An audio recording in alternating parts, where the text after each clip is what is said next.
মানুষ কখনো একদিনের মন খারাপে কিংবা হঠাৎ বলা কটু কথায় রাগ হয় না, ঝগড়া করে না। এগুলো একদিনে তৈরি হয় না। দিনের পর দিন ছোট ছোট অবহেলা, অপমান, কটু কথা, উপেক্ষা সবই ধীরে ধীরে জমা হতে থাকে।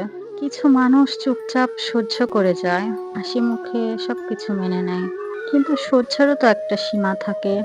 যখন সেই সীমা অতিক্রম হয়ে যায়, তখনই ঘটে বিস্ফোরণ। তখন আর ব্যর্থা বোঝাতে হয় না, শব্দই গর্জে ওঠে। তখন মানুষরা কিছু ভাবার আগেই বলে ফেলে সবকিছু। সে হয়তো চুপ থেকেছে সম্পর্কটা টিকিয়ে রাখতে, কিন্তু হঠাৎ একদিন চিৎকার করে কাঁদতে কাঁদতে বলে ফেলে, আমি কি মানুষ না? আমারও তো অনুভূতি আছে। লোকে তখন ভাবে, এই একটা কথায় এত রাগ কেন? কিন্তু তারা জানে না, ওই এক কথার পিছনে লুকিয়ে আছে শত শত কথা, শত শত ব্যথা, অগণিত সত্য।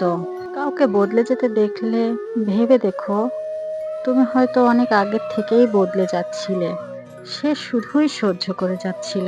তাই কাউকে বিচার করার আগে ভেবে দেখো, সে এতদিন চুপ থাকলো কেন এবং এখন চুপ কেন থাকতে পারলো না।